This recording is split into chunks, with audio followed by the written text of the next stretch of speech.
Gracias a Lola Larumbe por acogernos una vez más en esta librería maravillosa que queremos tanto. Bueno, hoy es un día de fiesta para mí personalmente y para Lumen. Lumen es una editorial fundada en los años 60 y que fue pionera en dar relevancia a la literatura escrita por mujeres cuando nadie lo hacía, como fue pionera en muchas otras cosas, en descubrir la novela gráfica, en descubrir un libro como El nombre de la rosa.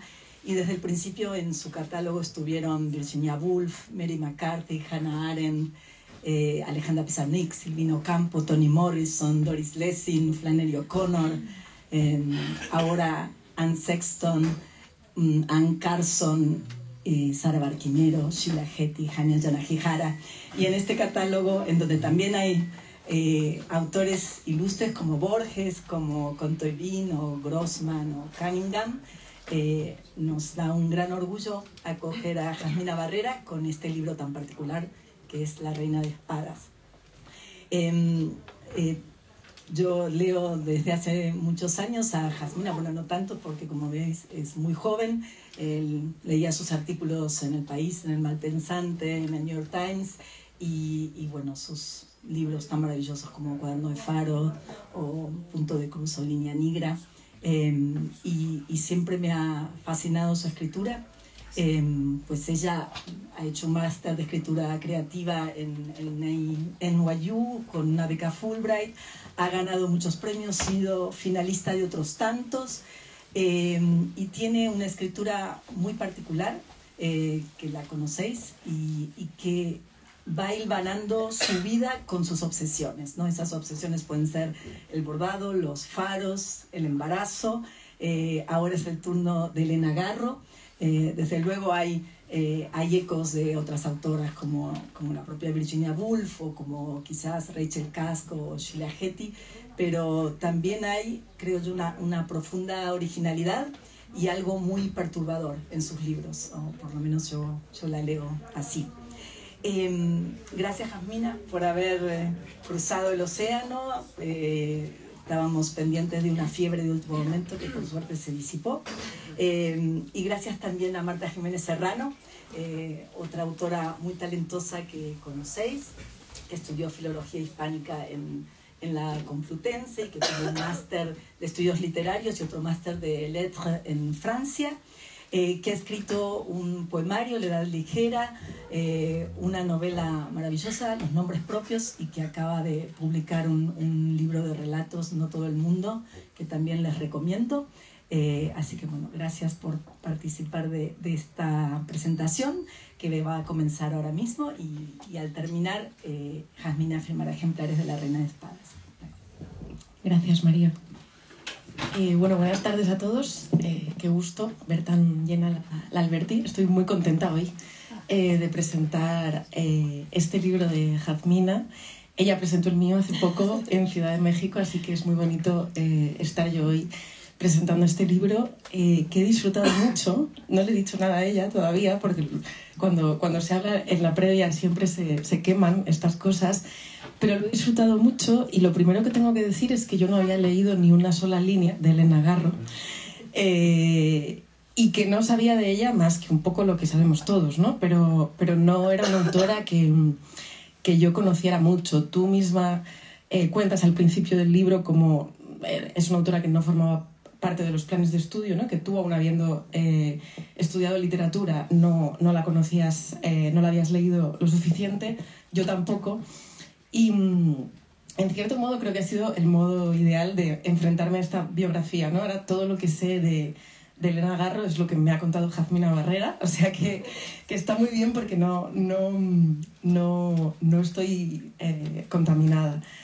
Me ha gustado mucho esta biografía por muchos motivos, pero sobre todo porque yo tenía la sensación de que Jasmina me estaba invitando a hacer un puzzle, ¿no? Las biografías se suelen contar en orden cronológico y eso a mí me suele aburrir o, bueno, la sucesión de datos pues o está muy bien narrada o al final acaba siendo un poco una entrada de la Wikipedia bien ordenada, ¿no?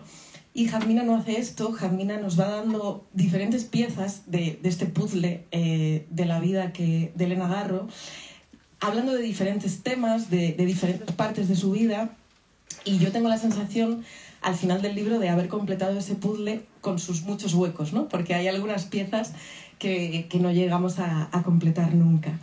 Le voy a hacer algunas preguntas porque lo suyo es que la escuchéis a ella, y luego al final también dejaré un ratito para que preguntéis vosotros, que seguro que tenéis algo que preguntarle.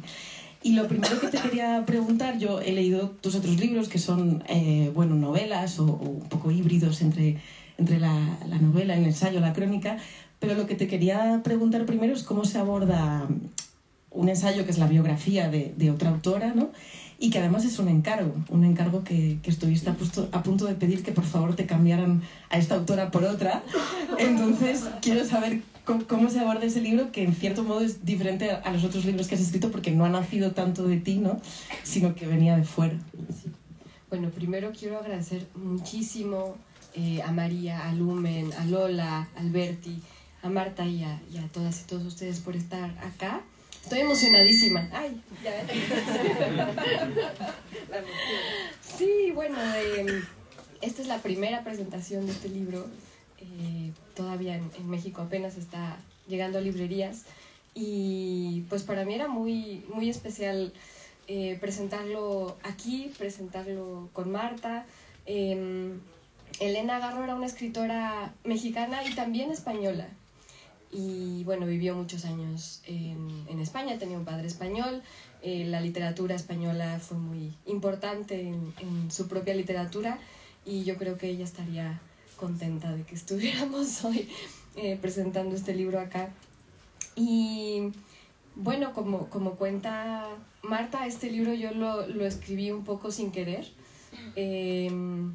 Había una colección, o hay, de libros ilustrados en México, en la parte de Lumen de México, donde de pronto le pedían autores un texto pequeño, en realidad me dijeron 30 páginas, que acercara la vida de un personaje a las lectoras, a los lectores. Era algo más de difusión, era un libro ilustrado, y me ofrecieron escribir este libro sobre Elena Garro.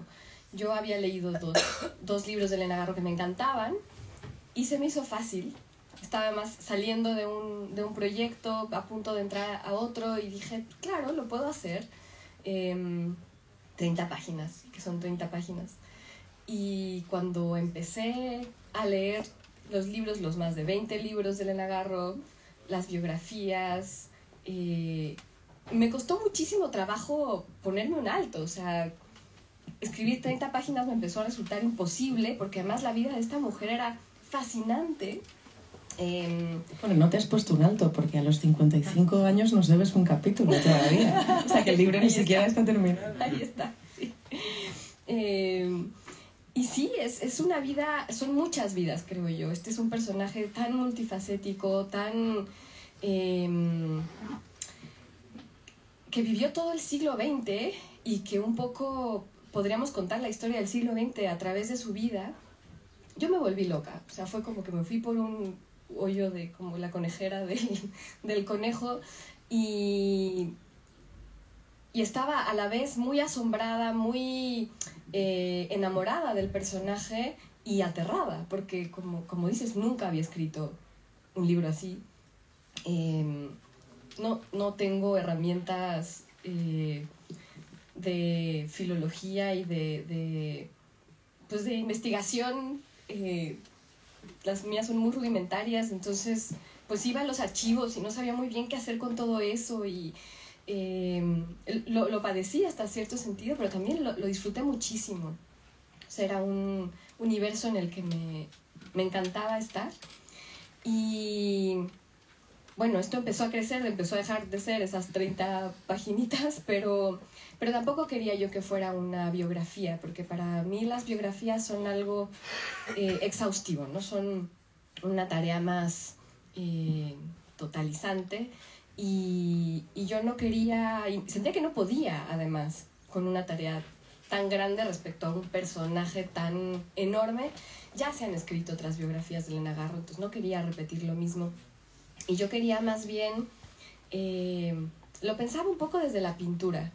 Pensaba en retratos, que los retratos lo que son pues es una imagen de un personaje circunscrito en el tiempo y en el espacio, y yo me imaginaba este libro como una serie de retratos o de instantáneas, de momentos de la vida de Elena, de aspectos de su vida, de temas, de frases, de ideas, que fueran completando un retrato, una mirada personal, ¿no? Que eso también hay en los retratos, es que está muy clara la mirada de quien observa el personaje, y me interesaba que se viera esa relación y ese proceso también de escritura. Sí, justo te quería preguntar por esto que dices, ¿no? Hay un momento en que dices de Elena, la quiero, aunque nunca la conocí, ¿no? Y a mí me gusta mucho como precisamente tomas partido, en cierto modo, ¿no? Como tu mirada no pretende ninguna objetividad ni ninguna neutralidad, y realmente la tratas como una amiga a la que quieres y a la que le conoces muy bien los defectos también, ¿no? No hay tampoco ninguna idealización de Garro, y se genera un poco, y ese efecto lo consigues transmitir, ¿no? Al final del libro, Elena Garro también era mi amiga y también sabía la amiga dura que podía ser, ¿no? O sea, como que eso está muy, muy bien transmitido. Y junto con esto hay otra cosa que me gustó mucho, que es el tono, que, bueno, que es tu tono, que es un tono muy literario. De hecho, yo leí la primera página de este libro y se la tuve que leer en voz alta a la persona que tenía al lado, ¿no? Con esa necesidad de mira que bien este arranque, ¿no? Entonces, ¿cómo eliges eso, no? Primero ese tono literario, que es tu tono y que no... porque, bueno, al cambiar de registro podrías haber elegido quizá otro. Y también, junto con ese tono, esa mirada de bueno, yo voy a hablar de mi amiga Elena, ¿no? Bueno, pues el tono yo creo que es el que se me da a mí más natural, y tiene que ver con cosas que me gustan en la literatura, ¿no? O sea, como por ejemplo en tus libros, yo aprecio muchísimo el sentido del humor. Yo no soy una persona muy chistosa, pero me esfuerzo mucho. Y Elena sí que lo era. Elena era muy divertida. Entonces yo quería conservar ese sentido del humor en el libro. Pues es una prosa yo creo que un poco más contenida que la de Elena, porque Elena podía ser muy, muy barroca por momentos. Y también eso creo que servía porque pues es tan grande la vida de una persona, ¿no? Que ser claro, conciso, creo que tenía sus ventajas, y pues eso también por intuición, instinto. Hay a lo largo de todo el libro, en realidad, una reflexión implícita de lo que era ser mujer en la época. Vamos a quitarnos este tema ya de en medio, ¿no? Me gusta mucho cómo abordas el tema de Octavio Paz, que no lo eludes, porque no se podía eludir, ¿no? Pero que tampoco tiene un... Bueno, no haces de ello ni algo central, ni... Bueno, tenía mucha importancia porque la tuvo en la vida de Elena. Y... claro, yo leyéndolo, hay un momento, de hecho, que tú hablas de la Elena Garro millennial, ¿no? Yo creo que es imposible pensar que Elena Garro hoy habría tenido otra vida, otra carrera y demás, ¿no? Pero además, leyéndolo, yo estoy casada con un escritor, tú estás casada con un escritor, y yo te pensaba... Y yo sentía como la bala que hemos esquivado, ¿no? Como, no, de verdad, era como, yo veía esto, no solo con Paz, también con Bio y con otros, o sea, cómo era el mundo intelectual de Elena, el entorno de Elena, y cómo, bueno, pues se movió en el espacio que le quedó, ¿no? Y yo sí tenía todo el rato esta sensación, que no sé si tenías tú, ¿no? Como de menos mal haber nacido unos años después, ¿no? Sí, no, totalmente. Y yo creo que su historia es muy representativa de muchas mujeres de la época, ¿no? O sea, cuando la comparo con otras escritoras, pero también, no sé, con mi bisabuela, con varias otras mujeres, está claro que eran mujeres que ella, por ejemplo, creció en un entorno familiar muy estimulante, con muchas lecturas, con mucha vida, con un padre que además la impulsaba a estudiar y a actuar y a escribir. Y entonces, por un lado, ella tenía toda esta energía y todas estas ganas de hacer cosas, y por otro lado, las convenciones de la época todavía tenían mucho poder. Entonces estaba en medio de unas contradicciones terribles. O sea, la pobre todo el tiempo quería ser libre, pero quería quedar bien, pero quería... ir muy guapa vestida. Ir muy guapa vestida, pero quería usar pantalones, pero quería... O sea, yo creo que sí eran momentos muy, muy difíciles para las mujeres. Y por supuesto que la bala que... O sea, para las mujeres en general y luego para las mujeres de personajes, como estos personajes que eran tan imponentes, tan... pesados. Y a los que el auditorio sin duda escuchaba más, ¿no? Porque claro, es una dinámica de ellos que se veía respaldada. Por supuesto, también, ¿no? Y que además a ella, o sea, el lugar de ella era la esposa.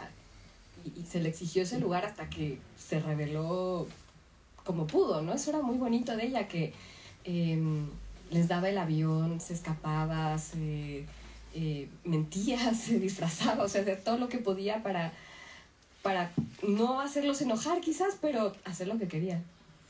Bueno, decía al principio que me ha gustado mucho este libro, que no tiene solo una serie de datos, ¿no? Evidentemente tú has hecho la documentación que tenías que hacer, te has leído todos los libros de Elena Garro, has ido a los archivos, ¿no? A los Elena Garro Papers, a estudiar toda la documentación que hay ahí, te has leído las memorias de su hija, bueno, una serie de documentación que está muy bien hecha, pero que, bueno, de algún modo doy por hecho en alguien que va a estudiar un personaje. Hay otras dos fuentes de información que me han interesado mucho. Una son los propios libros de Elena. Tú coges fragmentos de los libros de Elena, de libros de ficción, y de ahí también extraes algunas conclusiones o los pones a la luz de cartas o de otros datos, ¿no? Y luego el tarot. Entonces, cuéntanos un poco de estos métodos alternativos de interpretación. Sí. Bueno, lo de sus libros puede ser polémico, ¿no? Yo sé que hay, por ejemplo, para periodistas muy serios, yo creo que esto puede estar muy mal visto porque yo de pronto cito frases de sus libros para hablar de su vida y cito frases de sus cartas para hablar de sus libros. Pero creo que en el caso de Elena Garro en particular, la relación entre su vida y su obra es muy clara, ¿no? Y ella lo decía, ella, bueno, citaba mucho esta frase de Ortega y Gasset de lo que no es vida es academia, aunque ella misma también decía, y luego yo con ese material hago y deshago, o sea, eso no es literalmente mi vida, pero sí proviene de mi vida. Y yo creo que en el caso de Elena ilumina mucho su vida, conocer su obra, y sirve mucho para entender su obra, conocer su vida. O sea, hay referentes ahí demasiado obvios, hay frases que se repiten en sus diarios y en los libros, que yo creo que enriquecen la experiencia de lectura en ambos casos. Y luego están los métodos alternativos, porque, bueno, es una historia muy compleja la de Elena Garro, una historia con mucha violencia, con un matrimonio muy complicado, con amoríos, con personajes muy famosos, con un activismo que ella hacía en México para que le devolvieran las tierras a los campesinos, tierras que les habían quitado, y cómo se fue ella luego involucrando en la política y que eso la llevó al exilio. Luego acabó acá exiliada muchos años. Y hay muchos momentos de su vida que son lagunas, no sabemos muy bien qué pasó ahí. Tenemos páginas de sus diarios que están arrancadas o que faltan o que quizás han sido manipuladas. Hay muchas dudas acerca de cómo se dieron ciertas cosas, y yo estaba un poco desesperada de no encontrar todas las respuestas que quería a estos misterios, hasta que en algún momento, ya después de haber leído todos sus libros, todas las biografías que encontré, todas las cartas, todo lo que podía, y de reconocer que había ciertas cosas que no iba a lograr, como leer, por ejemplo, los archivos de Bioy Casares en Argentina, que son un poco un misterio también, o acceder a las cartas que le escribía a ella a Octavio Paz, que están en un archivo que van a abrir en 50 años. Bueno, y ya cuando me resigné a que eso estaba fuera de mi alcance, lo que me quedaba eran los métodos alternativos. Y Elena tenía un pensamiento muy mágico, ¿no? por distintos motivos, porque creció en México en Iguala, entre los nahuas y toda la cosmovisión nahua penetró muy, muy adentro de ella. Luego porque su familia era muy católica, entonces también todo el imaginario católico, ella adoraba a San Miguel Arcángel y ese tipo de cosas. Y su idea del tiempo y de la memoria están muy marcadas por eso. Y sobre todo cuando se vino para acá al exilio, y que no tenía ni dinero, ni trabajo, ni mucho que hacer en la vida, se empezó a dedicar a leer el tarot, a hacer cartas astrales, y de pronto leer el I Ching. Y entonces yo decidí que, bueno, Elena, uno de sus libros más famosos se llama Recuerdos del Porvenir, y yo lo que quería hacer era adivinaciones del pasado. En esta idea que tenía Elena de que los tiempos se mezclan, de que hay tiempos paralelos, de que el tiempo puede retroceder, y bueno, yo pensé que se podían hacer adivinaciones del pasado, y entonces le mandé a hacer su carta astral. Le pedí a un escritor mexicano, Julián Herbert, que lee el tarot, que me leyera el tarot de Elena Garro. Le eché el I Ching, ese tipo de cosas para tratar de completar, aunque fuera imaginariamente, la información que me faltaba. Funciona muy bien, junto con todo lo demás. Citas tú una cita de la propia Elena Garro que dice: mi método de escribir es coser. Cada vez que voy a escribir algo me pongo a bordar. A cada puntada que doy es como si escribiera una palabra, y conforme sigo la guía, la guirnalda o la margarita, voy construyendo la trama, la escena o la situación. Me gustaría saber qué opina la autora de Punto de Cruz de esto. Yo quería parar las prensas de Punto de Cruz cuando leí esa frase y meterla, pero era demasiado tarde. Pues me emocionó mucho, fue una conexión más con Elena, que tenía todo este aprecio por la moda, la ropa, los textiles, que bordaba, pues ese mundo tan femenino que a mí me fascina. Y esa frase tiene una segunda parte que es muy triste, porque dice que cuando entra Octavio Paz ella tiene que esconder el bordado, ¿no? Era un espacio de libertad muy grande para ella, el bordado, y de creatividad, y se le estaba negado como tantos otros. Entonces, pues sí, me daba mucha tristeza. Juntando un poco varias de las cosas que han salido ya, pero para que os hagáis una idea también del tono del libro, hay una cosa que me hacía mucha gracia, que es que tú te preguntas reiteradamente por qué no se fue con Bioy. Y yo la veía a Jazmina como a esa amiga, ¿no? Que dices, pero ¿qué haces con ese? Pero mejor vete con este que te estás tratando bien, ¿no? Y ese es un misterio que te descubre el tarot, o sea que bueno, queda más o menos resuelto. Elena es más o menos excéntrica en un primer momento, tiene cosas como una complicada relación con el dinero, gasta muchísimo dinero a pesar de que tiene muy poco. Tiene muchos gatos y muchas maletas, y yo me preguntaba todo el rato cómo se puede viajar tanto con tantos gatos y tantas maletas. Y bueno, en un primer momento digamos que tenemos excentricidades así, más o menos funcionales, ¿no?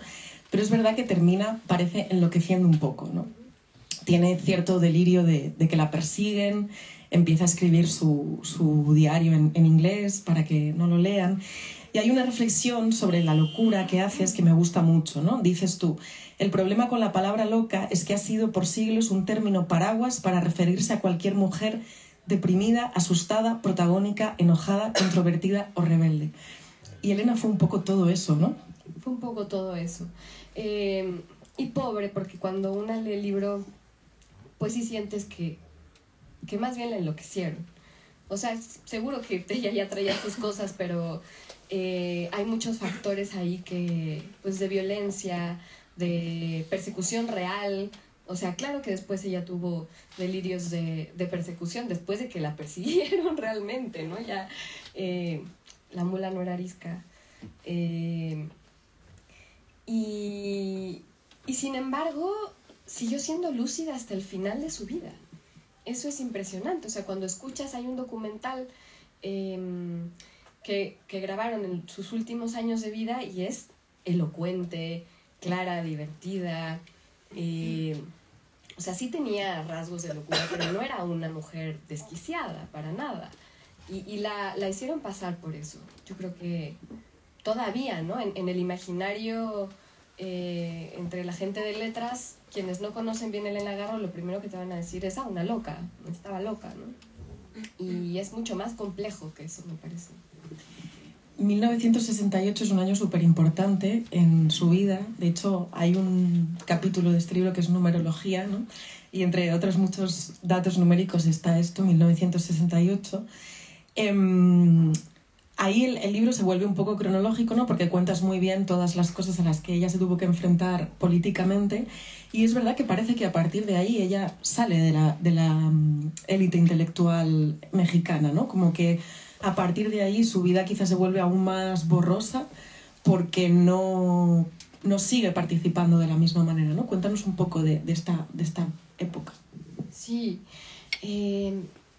pues ella ya de por sí estaba medio peleada con la intelectualidad mexicana. Tuvo un momento al contrario, que era una gran anfitriona y que hacían estas grandes fiestas donde iban todos el jet set, pero poco después, mientras su esposo Octavio Paz era un diplomático ya de muy altos cargos, ella empezó a defender a los campesinos en México y eso empezó a causarle un poco de problemas a Octavio Paz. Como que le hacía gracia, pero era como, bueno, pero hasta ahí. Ya el presidente le mandó a decir a Octavio Paz, sácate a tu esposa del país porque está haciendo muchos problemas. Y luego de un tiempo más corto en el exilio regresó a México y ahí se involucró con un personaje extraño que era un político, Carlos Madrazo, que quería reformar al partido único que había en México desde dentro del mismo partido.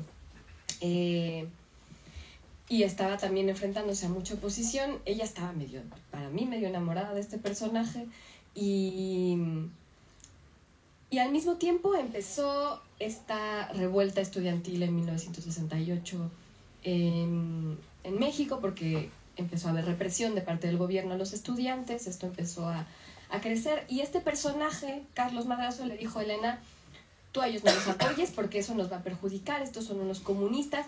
Y Elena además tenía como alergia a la palabra comunismo, le da terror. Nosotros sí son comunistas, no olvídense. Pero al mismo tiempo los ayudaba y medio los escondía porque también ella era muy, muy católica y tenía esta cosa como de ayudar a los desamparados en cualquier lado. Y al final es muy confuso. Yo también por eso quería hacer la cronología así tan clara, porque yo creo que hay muchos malos entendidos respecto a esta época con Elena Garro. Uno de los líderes del 68, cuando hubo la gran matanza en Tlatelolco, al día siguiente acusó a Elena Garro y a este otro hombre, a Carlos Madrazo, de haber sido de los organizadores de la revuelta estudiantil. Y Elena salió aterrada a decir, yo no fui. Y cuando le preguntaron quién fue, ella jura que ella dijo, pues todos los que firman, los intelectuales esos que firman los manifiestos. Pero los periódicos dijeron que ella había dado una lista de 500 nombres. Y a esas personas las empezaron a perseguir. Al mismo tiempo que el gobierno sí creía que ella había sido una de las organizadoras y la medio secuestró. Y se la llevó disque para protegerla, pero la tenían drogada en un hotel. Todo muy confuso, perturbador y difícil. Entonces, por un lado, los intelectuales la odiaron. A partir de eso, los que no la odiaban ya. Porque ya se la pasaba acusándolos de hipócritas, ¿no? Decías que ustedes se las dan que son de izquierdas, etcétera, pero en realidad están ahí recibiendo dinero del gobierno y no ayudan en nada a los verdaderos campesinos, etcétera. Entonces los intelectuales la odiaron y el gobierno la perseguía. Entonces salió por piernas y con ningún apoyo de ninguna parte, con un poco de dinero que les mandaba Octavio Paz y que a veces llegaba tarde, que a veces no, y que además se lo gastaban, como dices tú, en pieles de conejos. Y entonces vivían en la miseria, pero tenían, no sé, perfumes Chanel, una cosa rarísima. Y es cierto que a partir de eso nunca volvió a integrarse del todo a la escena literaria mexicana. Regresó ya para las últimas décadas de su vida a vivir en México porque la llevaron los dramaturgos. Su prestigio regresó un poco antes a ese mundo, ya escribió también muchas obras de teatro buenísimas, y los escritores seguían sin quererla.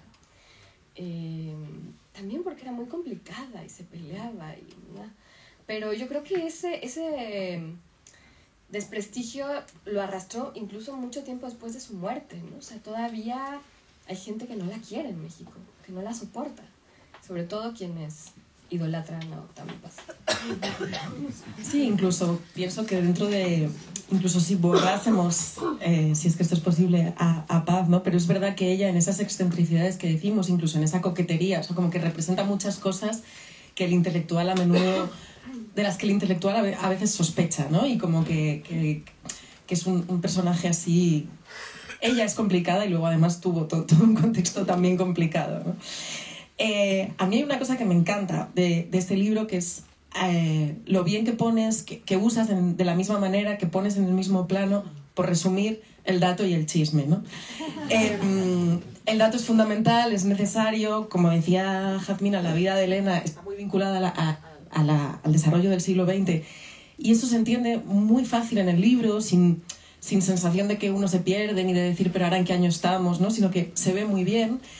Pero al mismo tiempo, efectivamente, esto también tiene mucho que ver con mi cosmovisión del mundo, ¿no? Pero la vida personal, las relaciones afectivas, su hija, su entorno, todo esto es también fundamental para entender a una persona, ¿no? Entonces yo, cuando terminaba el libro, verdaderamente sentía que entendía el contexto, pero que entendía, o sea, que veía a la Elena Garro de carne y hueso, ¿no? No sé si le entraste primero al dato o al chisme y cómo has relacionado como estas dos vías que se cruzan también en tu libro. Bueno, sí, iban apareciendo las dos al mismo tiempo, ¿no? Porque de todas estas lagunas, rastreando y buscando información, pues había muchas cosas que yo no sabía, pero que me llegaba el chisme. Y yo creo que en especial en un personaje como ella, el chisme puede ser al mismo tiempo muy dañino. Yo creo que toda esta fama que se hizo de loca, de etcétera, tiene que ver con los chismes. Y a la vez, pues es una fuente de especulación muy sabrosa, de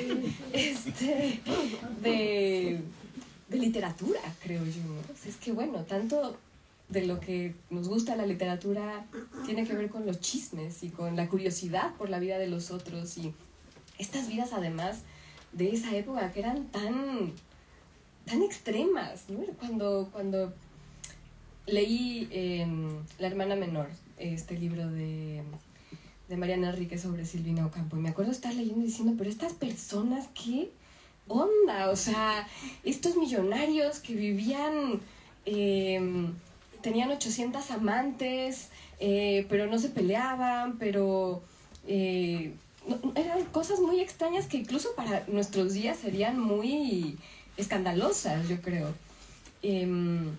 Entonces ver qué pasaban esas cosas en esa época era fascinante. Y luego, habiéndome yo ya encariñado con este personaje, pues era tratar de conocerla, ¿no? Y a veces las únicas fuentes que hay son los chismes. Y hay una cosa que he pensado antes, al hilo de algo que has dicho y que pienso ahora otra vez, ¿no? Que es que ella entraba con mucha justicia en ese juego, ¿no? O sea, ella usaba su vida para sus libros, pero también aceptaba salir en los libros de los demás, incluso si no salía muy bien parada, ¿no? Entendía que era parte del juego y parte de la situación en la que estaba, ¿no? Y parecía no importarle demasiado, ¿no? No sé si, ir pensando, que os va a tocar preguntar, no sé si hay, al margen de los libros en los que te has documentado y al margen de los propios libros de Elena, no sé si hay algún libro que te haya servido o que haya sido una referencia como para el modo de abordar y la estructura que has usado en este libro tan peculiar, ¿no? Sí. Fíjate que por azares del destino, puros libros de franceses. No sé si porque por un día me di cuenta, o sea, hice la lista y dije, todos son franceses. Un libro de Marie Darrieussecq que se llama, es que no sé cómo se llama en español, pero algo así como Estar aquí es un esplendor o Estar aquí es resplandeciente, no lo sé, que es un libro sobre una pintora que se llamaba Paula Modersohn Becker, un libro de Pascal Quignard sobre el pintor Latour, ¿y cuál era el tercero? Ahora me acuerdo. Pero bueno, todos son estos libros en donde se aborda un personaje desde distintos lugares, distintas épocas, tratando de reflexionar alrededor y a veces con digresiones y a veces con desvíos, una mirada más libre alrededor de un personaje. Me parece a mí que yo en esos libros lo encontré, uno de María Negroni también, ¿no? El de Cornell, de Joseph Cornell, creo. Sí, hay varios que me fusilé. ¿Sientes que te has despedido de ella ya? Ay, no. ¿O crees que llegará este capítulo que nos debes? Sí, fue muy, muy, muy difícil soltar este libro. Por azares del destino, la fecha de publicación se posponía y se posponía. Y yo decía, es que si no me lo arrancan de las manos, yo lo voy a escribir para siempre. Porque además sigue habiendo nueva información. O sea, como fue una historia tan silenciada por mucho tiempo, tan escondida, se publican inéditos, aparecen nuevas cartas, nuevos documentos, nuevas biografías, testimonios todavía de gente que la conoció. Se me ocurrían nuevas cosas. O sea, yo seguía habitando ese mundo hasta que alguien me dijo ya.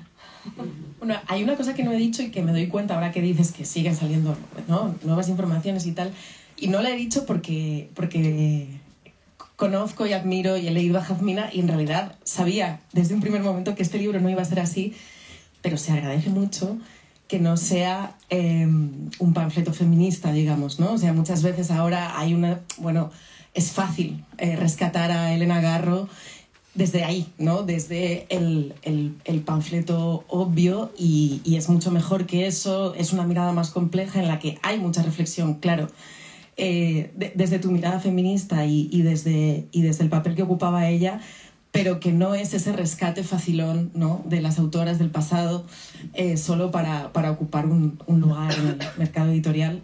Y me doy cuenta ahora de que no lo he dicho porque nunca pensé que este libro fuera a ser así, pero creo que está bien decirlo.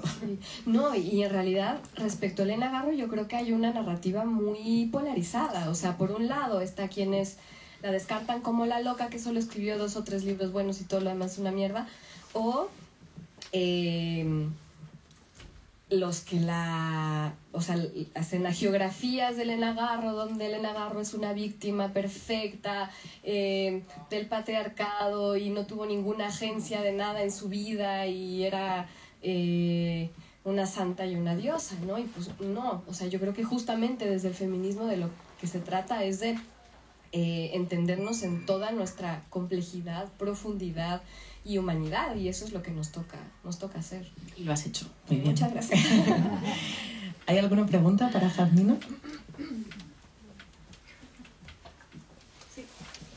Sí, bueno, yo creo que se me escucha. El título, ¿por qué se llama La Reina de Espadas? Bueno, como les contaba, a Elena le gustaba leer el tarot, hasta que parece que un cura le dijo que eso era magia negra y entonces se aterró y lo quemó. Pero muchos años leía el tarot y en una de las entradas de su diario cuenta que un hombre, un amigo suyo, va a verla y le dice, me leyeron el tarot y tú eras la reina de espadas, o sea, tú me saliste como la reina de espadas. Y yo leí eso y dije, pero por supuesto, pero era la reina de espadas, claro que era la reina de espadas.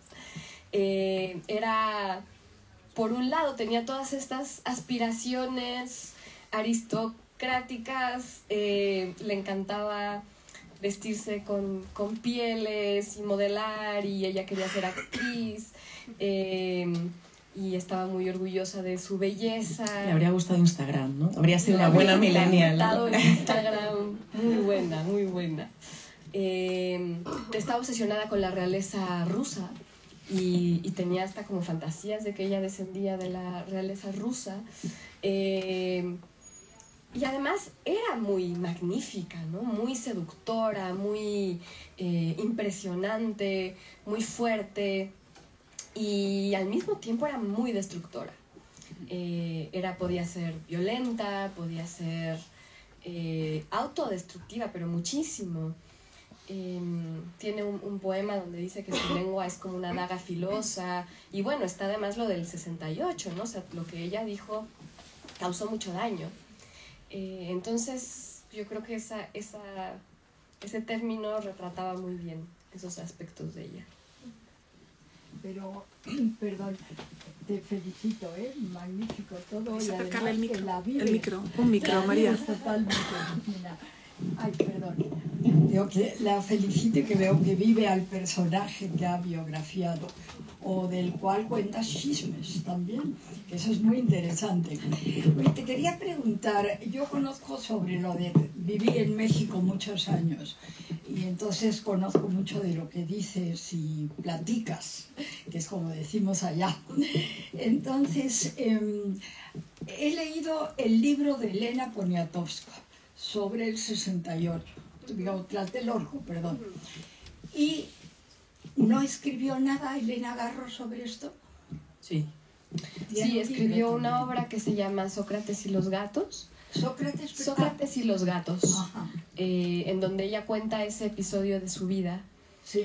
Y en otros relatos lo mete, en distintos momentos alude a él. Fue muy importante y sí aparece en su obra. Porque el de Poniatowska sí es muy completo, inclusive demasiado completo, podemos decir a veces, porque es pues, muy voluminoso y se excede en contar cosas que no vienen al caso en el momento del asunto dramático de Tlatelolco.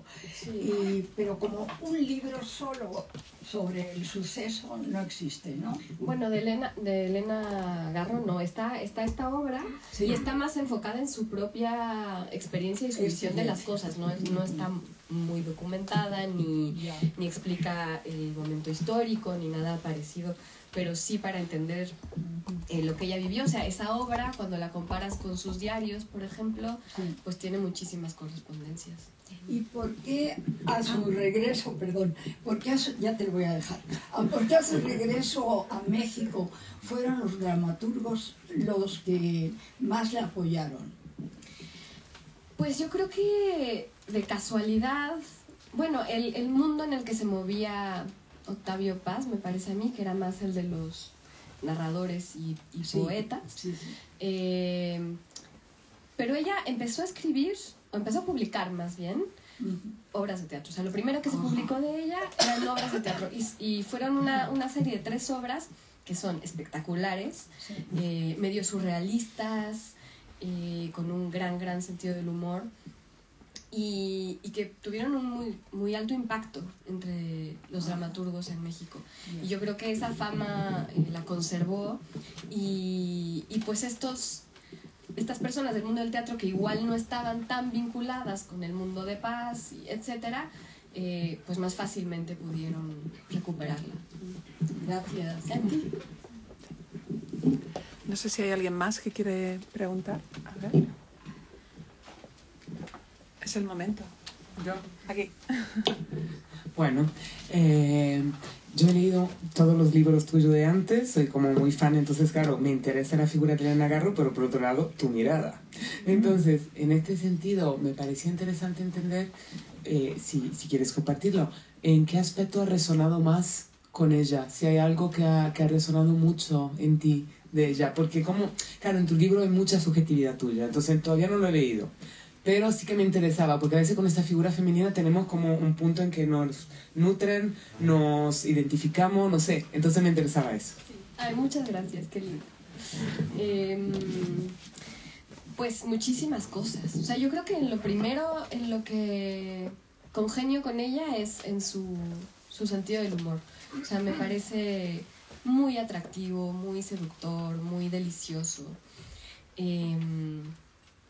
Y luego, pues sus intereses, o sea, me parece fascinante todas sus teorías alrededor del tiempo, de la memoria, de la historia, de las vidas de las mujeres también, cómo cuenta las relaciones entre madres e hijas, los gatos, Me encanta su relación con los gatos y los animales que están muy presentes en su obra, que también es algo que me gusta mucho.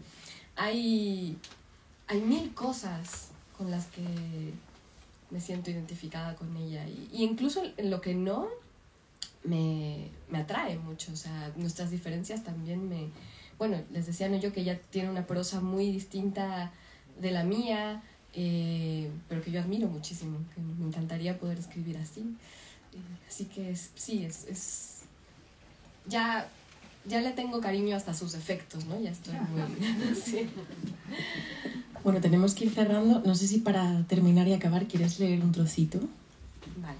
Aunque sea esa primera página que a mí me ha encantado, para dejar con ganas.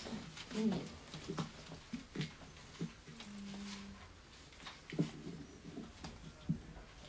Una vida en fuga.